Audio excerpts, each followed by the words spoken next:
I'm Mariette DiCristina, Editor-in-Chief of Scientific American magazine, and I'm here interviewing Marion Nestle of New York University for Google Science Fair. Thanks for being with us here today. It's a pleasure to be here. So tell me about your job. Well, I'm the Paulette Goddard Professor of Nutrition, Food Studies, and Public Health at New York University and author of What to Eat and Food Politics and a bunch of other books. Tell me now, how did you become interested in nutrition? Well, I started out in science. My doctoral degree is in molecular biology, and I got into that because I really wanted to know how life worked.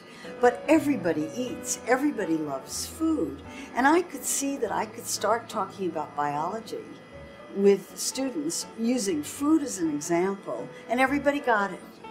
And do you have any recommendations for students who are interested in the area that, of nutrition that you're looking at? Are there questions that they might explore?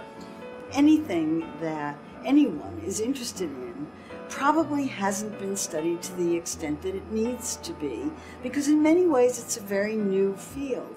For me, the most intellectually challenging question in the entire field of nutrition is how you tell what people eat on a day-to-day basis and how many calories they eat.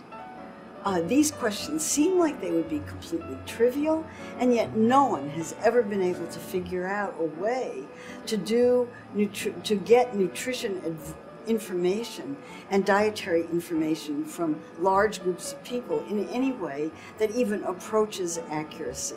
How do I know, how to ask the right questions? What are some things I can think about as a student, as an individual, trying to figure out the best sorts of questions to ask? Well, I think, first of all, you get curious about things and ask questions, and then you go online and Google the question and see whether anybody else has thought of it and is doing any work on it. And then you find yourself a mentor who can help you refine the question, who can work with you on how to address the question. Because if you're not used to thinking scientifically, it takes a little help to get started. But basically, it's just exercising curiosity and trying to get information about something that you're really interested in. I think people should only do research on things that they really care about. So find a question, follow your curiosity, follow your passions, find a mentor maybe who can help you along. Can you give me any good examples of student studies that you've heard of? Well, the example that I most love to use is the example of a couple of 13-year-olds in Portland, Oregon, who was a science fair project, wanted to know whether their classmates' preferences for Coca-Cola or Pepsi-Cola were borne out by their ability to taste the difference. Everybody thinks they can taste the difference. They wanted to know if that were really true. And so they designed a study in which they asked their classmates to say whether they liked Coke or Pepsi or a store brand better.